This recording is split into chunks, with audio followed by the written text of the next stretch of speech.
Continue reading Krishna book by Sri Bhaktivedanta Swami Prabhupada, chapter 70, Lord Krishna's daily activities. From the Vedic mantras we learn that the Supreme Personality of Godhead has nothing to do. Na tasya karyam karanam cha vidyate. But if the Supreme Lord has nothing to do, how can we speak of the activities of the Supreme Lord? From the previous chapter, it is clear that no one can act the way Lord Krishna does. We should clearly note this fact. The activities of the Lord should be followed, but they cannot be imitated. For example, Krishna's ideal life as a householder can be followed, but if one wants to imitate Krishna by expanding into many forms, that is not possible. We should always remember, therefore, that Lord Krishna, although playing the part of a human being, simultaneously maintains the position of the Supreme Personality of Godhead. We can follow Lord Krishna's dealings with his wives as an ordinary human being, but his dealings with more than 16,000 wives at one time cannot be imitated. The conclusion is that to become ideal householders, we should follow in the footsteps of Lord Krishna as he displayed his daily activities, but we cannot imitate him at any stage of our life. Lord Krishna used to lie down with his 16,000 wives, but he would also rise from bed very clearly in the morning, 3 hours before sunrise. By nature's arrangement, the crowing of the cocks warns of the Brahma Muhurat hour. There is no need of alarm clocks. As soon as the cocks crow early in the morning, it is to be understood that it is time to rise from bed. Hearing that sound, Krishna would get up from bed, but his rising early was not very much to the liking of his wives. The wives of Krishna were so much attached to him that they would lie in bed embracing him, and as soon as the cocks crowed, Krishna's wives would be very sorry and would immediately condemn their crowing. In the garden within the compound of each palace, there were parijata flowers. The parijata is not an artificial flower. We remember that Krishna brought the parijata trees from heaven and planted them in all his palaces. Early in the morning, a mild breeze would carry the aroma of a parijata flower, and Krishna would smell it. Just after rising from bed, due to this aroma, the honeybees would begin their humming vibration, and the birds also would begin their sweet chirping sounds. Altogether, it would sound like the singing of professional chanters engaged in offering praise to Krishna. Although Srimati Rukmini Devi, the first queen of Lord Krishna, knew that Brahma Muhurta is the most auspicious time in the entire day, she would feel disgusted at the appearance of Brahma Muhurta, because she was not very happy to have Krishna leave her side in bed. Despite Srimati Rukmini Devi's disgust, Lord Krishna would immediately get up from bed exactly on the appearance of Brahma Muhurta.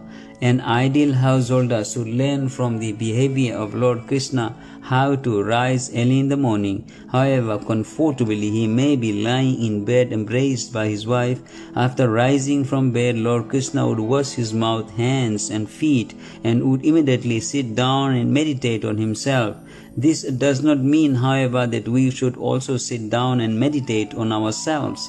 We have to meditate upon Krishna, Radha Krishna. That is real meditation. Krishna is Krishna himself. Therefore, he was teaching us that Brahma Muhurta should be utilized for meditation on Radha Krishna. By such meditation, Krishna would feel very much satisfied, and similarly, we will also feel transcendently pleased and satisfied if we utilize the Brahma Muhurta period to meditate on Radha and Krishna, and if we think of how Shri Rukmini Devi and Krishna acted as ideal householders to teach the whole human society to rise early in the morning and immediately engage in Krishna consciousness. There is no difference between meditating on the eternal forms of Radha Krishna and chanting the Maha Mantra, Hare Krishna. As for Krishna's meditation, he had no alternative but to meditate on himself.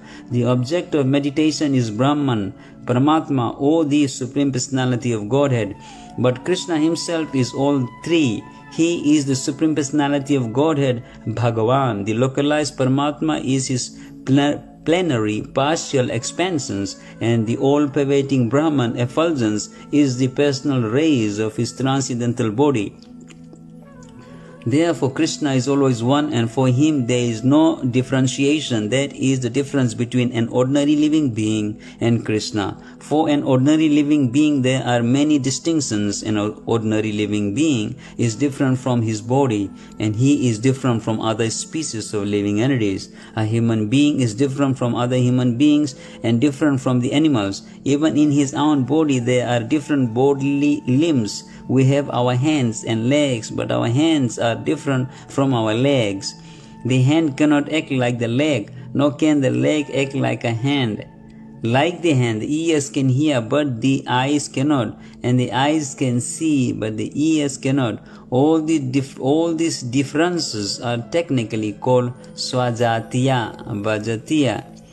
The bodily limitation whereby one part of the body cannot act as another part is totally absent from the Supreme Personality of Godhead. There is no difference between his body and himself. He is completely spiritual, and therefore there is no difference between his body and his soul. Similarly, he is not different from his millions of incarnations and planetary expansions.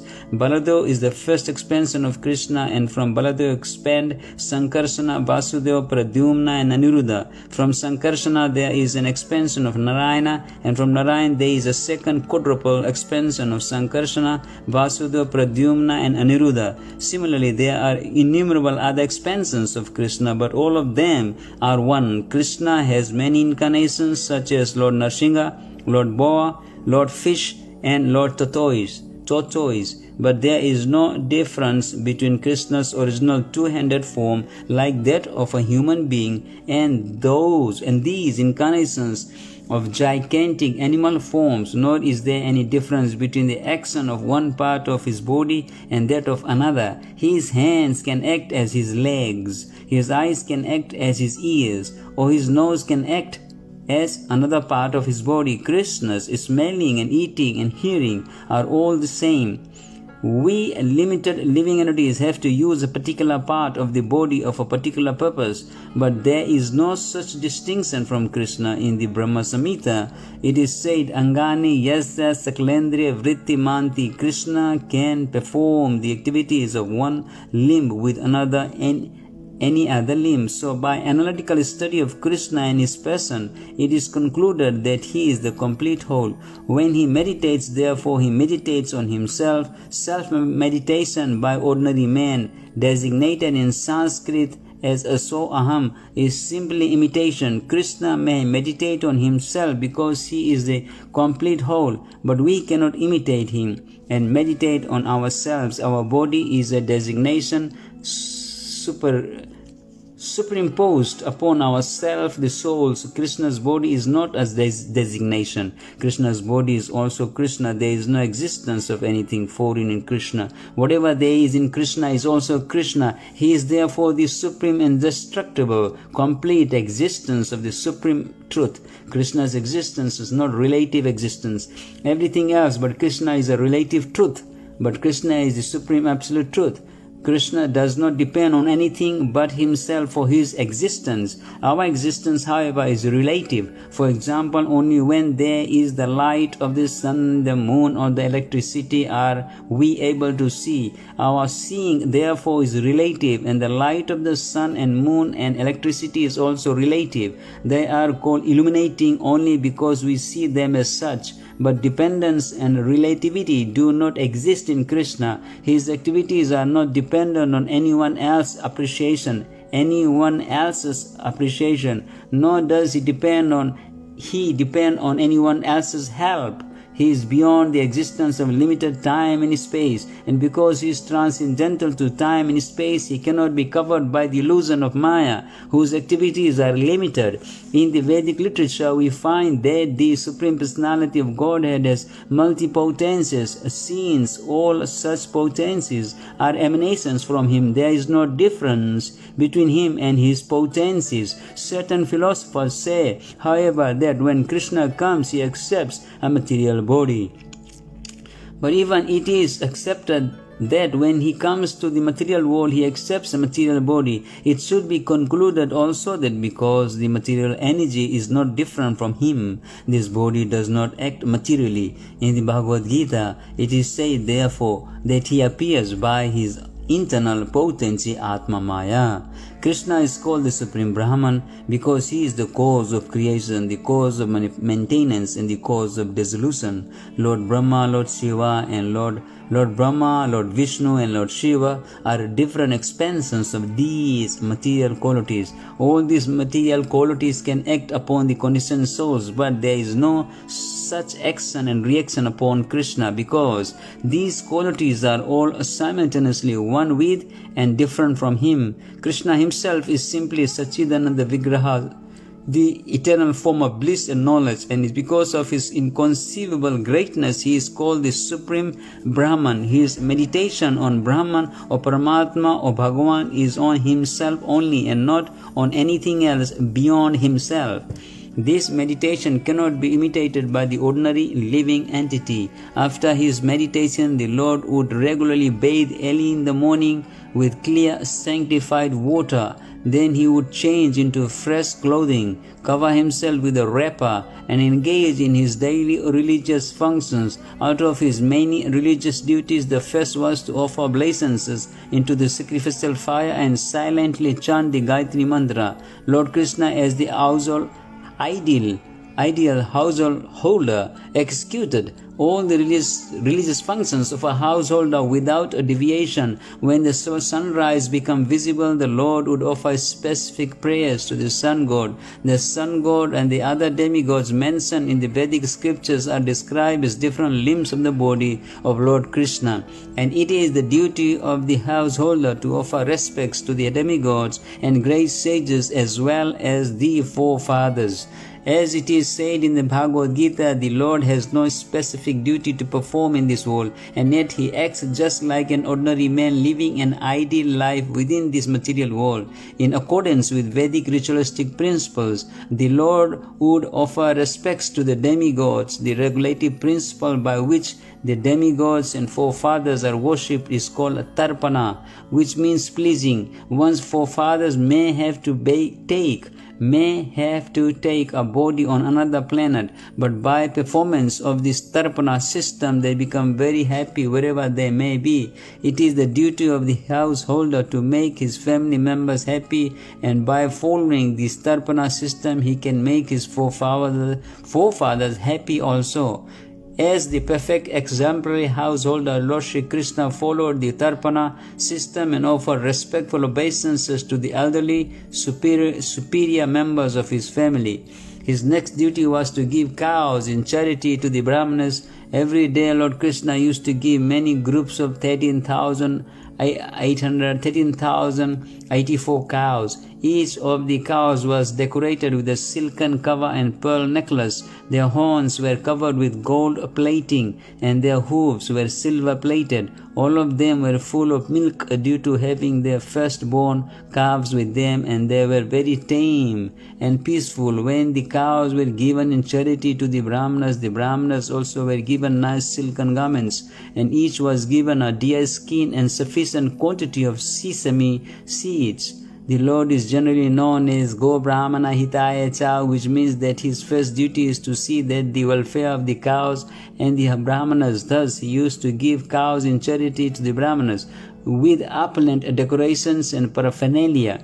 Then, wishing for the welfare of all living entities, he would touch auspicious articles such as milk, honey, ghee, clarified butter, gold, jewels, and fire. Although the Lord is by nature very beautiful due to the perfect figure of his transcendental body, he would dress himself in yellow garments and put on his necklace of Kaustuba jewels. He would wear flower garlands, smear his body with the pulp of sandalwood, and decorate himself with similar cosmetics and ornaments. It is said that the ornaments themselves became beautiful upon being placed on the transcendental body of the Lord.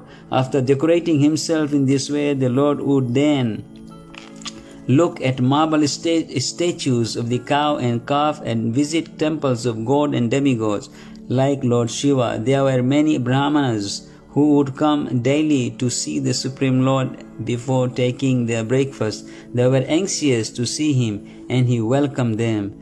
His next duty was to please all kinds of men belonging to the different castes, both in the city and within the palace compound. He made them happy by fulfilling their different desires, and when the Lord saw them happy, He also became very pleased.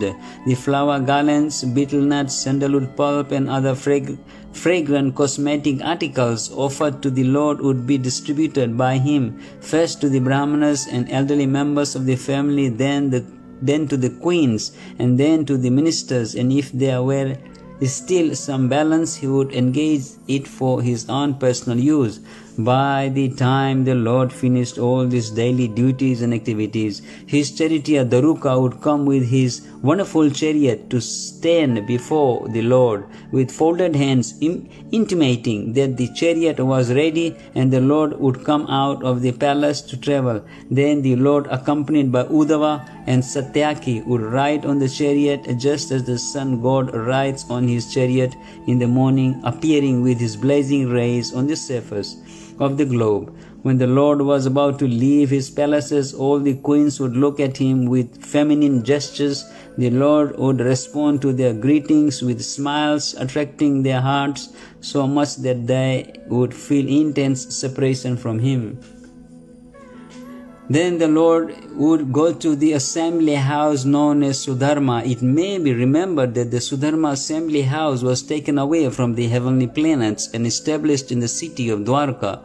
The specific significance of the assembly house was that anyone who entered it would be freed from the 6 kinds of material pangs, namely hunger, thirst, lamentation, illusion, old age, and death.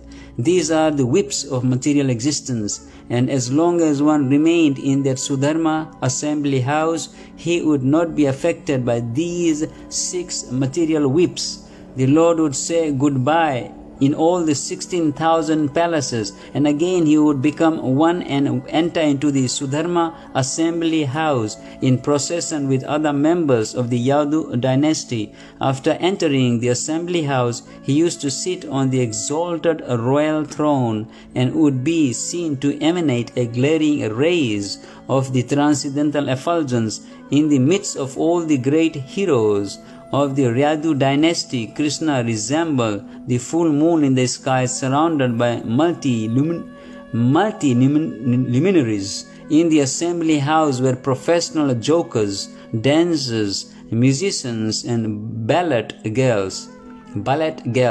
And as soon as the Lord sat on His throne, they would begin their respective functions to please the Lord and put Him in a happy mood. First of all, the jokers would talk in such a way that the Lord and His associates would enjoy the humor, which would refresh the morning mood. The dramatic actors would then play their parts, and the dancing ballet girls would separately display their artistic movements.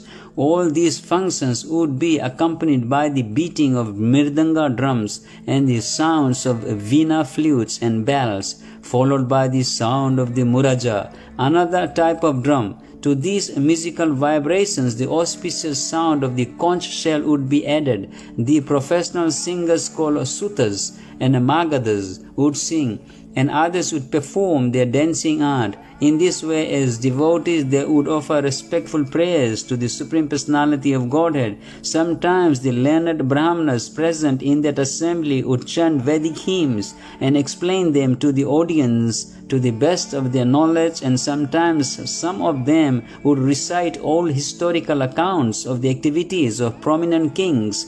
The Lord, accompanied by His associates, would be pleased to hear them. Once upon a time, a person arrived at the gateway of the assembly house who was unknown to all the members of the assembly, and with the permission of Lord Krishna, he was admitted into the assembly by the doorkeeper.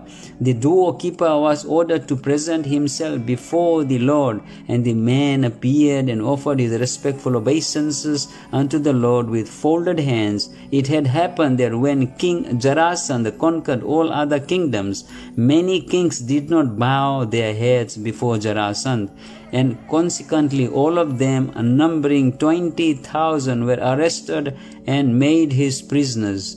The man brought before Lord Krishna by the doorkeepers was a messenger from all these imprisoned kings. Being duly presented before the Lord, the man began to relay a message from the kings as follows. Dear Lord, you are the eternal form of transcendental bliss and knowledge. As such, you are beyond the reach of the mental speculation or vocal descriptions of any materialistic man within this world. A slight portion of your glories can be known by persons fully surrendered unto your lotus feet, and by your grace only such persons become freed from all material anxieties. Dear Lord, we are not among these surrendered souls. We are still within the duality and illusion of this material existence. We therefore take shelter of your lotus feet, for we are afraid of the cycle of birth and death. Dear Lord, we think that there are many living entities like us who are eternally entangled in fruitive activities and their reactions. They are never inclined to follow your instructions by performing devotional service. Although it is pleasing to the heart and most auspicious for one's existence, on the contrary, they are against the path of Krishna consciousness life, and they are wandering within these three worlds, impelled by the illusory energy of material existence. Dear Lord, who can estimate your mercy and your powerful activities? You are present always as the insurmountable force of eternal time, baffling the indefatigable desires of the materialists, who are thus repeatedly confused and frustrated. We therefore offer our respectful obeisances unto you in your form of eternal time. Dear Lord, you are the proprietor of all the worlds, and you have incarnated yourself with your plenary expansions, Lord Balaram. It is said that your appearance in this incarnation is for the purpose of protecting the faithful and destroying the miscreants. Under the circumstances, how is it possible that miscreants like Jarasandha can put us into such deplorable conditions of life against your authority? We are puzzled at the situation and cannot understand how it is possible. It may be that Jarasandha has been deputed to give us such trouble because of our past misdeeds, but we have heard from revealed scriptures that anyone who surrenders unto your lotus feet is immediately immune to the reactions of sinful life. We therefore offer our offer ourselves wholeheartedly unto your shelter, and we hope that your Lordship will now give us full protection. We have now come to the real conclusion of our lives. Our kingly positions were nothing but the reward of our past pious activities, just as our suffering imprisonment by Jarasandha is the result of our past impious activities. We realize now that the reactions of both pious and impious activities are temporary, and that we can never be happy in this conditioned life. The material body is awarded to us by the modes of material nature, and on account of this we are full of anxieties. The material condition of life simply involves bearing the burden of this dead body. As a result of fruitive activities, we have thus been subjected to being beasts of burden for these bodies, and being forced by conditioned life, we have given up the pleasing life of Krishna consciousness. Now we realize that we are the most foolish persons. We have been entangled in the network of material reactions due to our ignorance. We have therefore come to the shelter of your lotus feet, which can immediately eradicate all the results of fruitive action and thus free us from the contamination of material pains and pleasures. Dear Lord, because we are now surrendered souls at your lotus feet, you can give us relief from the entrapment of fruitive action made possibly by Jarasandha.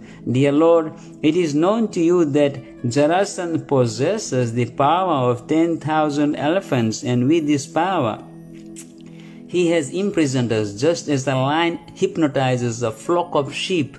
Dear Lord, you have already fought with Jarasandha 18 times consecutively, out of which you have defeated him 17 times by surpassing his extraordinarily powerful position.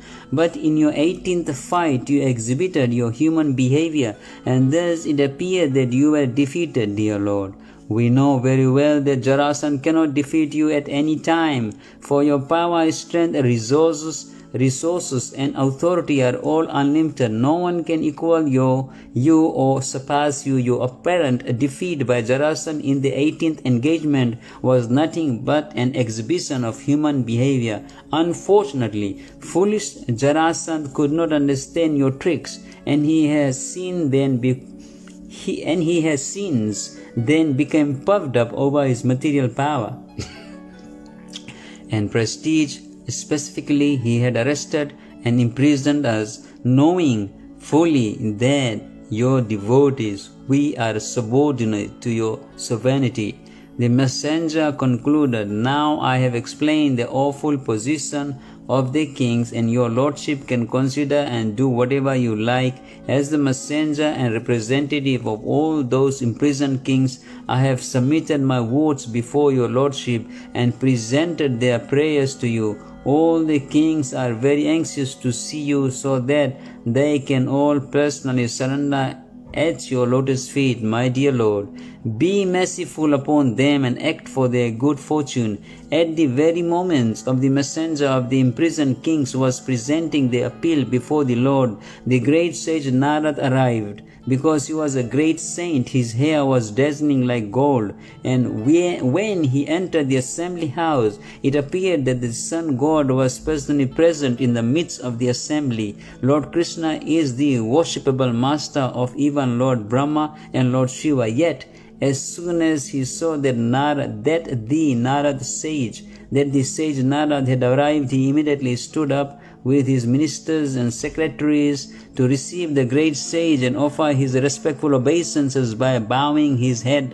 The great sage Narad took a comfortable seat, and Lord Krishna worshipped him with all paraphernalia as required for the regular reception of a saintly person. While trying to satisfy Naradji, Lord Krishna spoke the following words in his sweet and natural voice. "My dear great sage among the demigods, I think that now everything is well within the three worlds. You are perfectly eligible to travel everywhere in space, in the upper, middle, and lower planetary systems of this universe. Fortunately, when we meet you, we can very easily take information from your holiness of all the news of the three worlds. For within this cosmic manifestation of the Supreme Lord, there is nothing concealed from your knowledge. You know everything, and so I wish to question you. Are the Pandavas doing well? And what is the present plan of King Yudhishthir? Will you kindly let me know what they want to do at present?" The great sage Narad spoke as follows. "My dear Lord, you have spoken about the cosmic manifestation created by the Supreme Lord, but I know that you are the all-pervading creator. Your energies are so extensive and inconceivable that even powerful personalities like Brahma, the Lord of this particular universe, cannot measure your inconceivable power. My dear Lord, you are present as the supersoul in everyone's heart by your inconceivable potency, exactly like the fire which is present in everyone, but which no one can see directly. In conditional life, all living entities are within the jurisdiction of three modes of material nature. As such, they are unable to see your presence everywhere. With they are materialized by your grace. However, I have seen many times the action of your inconceivable potency, and therefore when you ask me for the news of the Pandavas, which is not at all unknown to you, I am not surprised at your inquiry. My dear Lord, by your inconceivable potency, you create this cosmic manifestation, maintain it, again dissolve it. Only by dint of your inconceivable potency does this material world, although a shadow representation of the spiritual world, appear to be factual. No one can understand what you plan to do in the future. Your transcendental position is always inconceivable to everyone. As far as I am concerned, I can simply offer my respectful obeisances unto you again and again. In the bodily concept of existence, everyone is driven by material desires, and thus everyone develops new material bodies one after another in the cycle of birth and death. Being absorbed in a such concept of existence, such a concept of existence, one does not know how to get out of this encagement of the material body. By your causeless mercy, my Lord, you descend to exhibit your various transcendental pastimes which are illuminating and full of glory. Therefore, I have no alternative but to offer my respectful obeisances unto you. My dear Lord, you are the supreme Para-Brahman, and your pastimes and ordinary human being are another tactical resource, exactly like a play on the stage in which the actor plays parts different from his own identity. Because the Pandavas are your cousins, you have inquired about them in the role of their well-wisher, and therefore I shall let you know about their intentions. Now please hear me. First, I may inform you that King Yudhishthira has all material opulences which are possible to achieve in the highest planetary system, Brahmaloka. He has no material opulence for which to aspire, and yet he wants to perform the Rajasuya sacrifice only to get your association and please you, King. And to please you, King Yudhishthira is so opulent that he has attained all the opulences of Brahmaloka even on this earthly planet. He is fully satisfied and he does not need anything more. He is full in everything, but now he wants to worship you to achieve your causeless mercy, and I beg to request you to fulfill his desire. My dear Lord, in these great sacrificial performances by King Yudhishthira, there will be an assembly of all the demigods and all the famous kings of the world. My dear Lord, you are the supreme Brahman, the personality of Godhead. One who engages himself in your devotional service by the prescribed methods of hearing, chanting and remembering certainly becomes purified from the contamination of the modes of material nature. And what to speak of those who have the opportunity to see you and touch you directly. My dear Lord, you are the symbol of everything auspicious. Your transcendental name and fame have spread all over the universe, including the higher, middle and lower planetary systems. The transcendental water which washes your lotus feet is known in the higher planetary system as Mandakini, in the lower planetary system as Bhogavati, and in this earthly planetary systems as the Ganges. This sacred transcendental water flows throughout the entire universe, purifying wherever it flows. Just before the great sage Narad arrived in the Sudharma assembly house of Dwarka, Lord Krishna and his ministers and